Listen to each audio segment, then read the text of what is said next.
There was a foul play. कुछ घंटे बाद वे अपने घर में मृत पाए जाते हैं।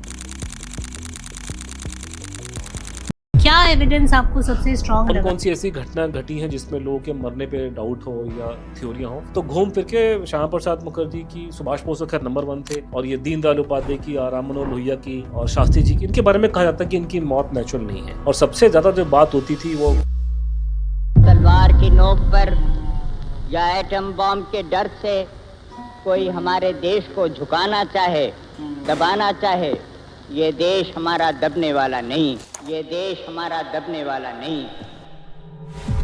तो उन्होंने कहा कि जाने से पहले शास्त्री जी ने अपना आखिरी चिट्ठी जो है वो मुझे भेजा है, और उसमें कहा उन्होंने को लोगों को उसमें दिखाई दे गया कि इसमें प्रॉब्लम है लेटर में। जब उनकी बॉडी लाई गई यहाँ पे एयरपोर्ट पे, तो हमारे परिवार को बॉडी के पास में नहीं आने देते थे। तो बड़ी मुश्किल शास्त्री जी के जो बड़े लड़के हरि जो वहाँ गए थे, तो वो बड़ी मुश्किल से वो पिता के शरीर को देख पाए। शास्त्री जी के कमरे में हम लोगों ने वो लगा रखे थे ईवज़डॉपिंग डिवाइसेस, सुनने की आवाज़ें जिस पर रिकॉर्ड होती है। और जब शास्त्री जी को सीजर आया तब हमें मालूम चल गया कुछ गड़बड़ हुआ, लेकिन हमने इंडियंस को बताया नहीं, क्योंकि अगर बताते तो इनको मालूम चल जाता कि हम लोग उनकी रिकॉर्डिंग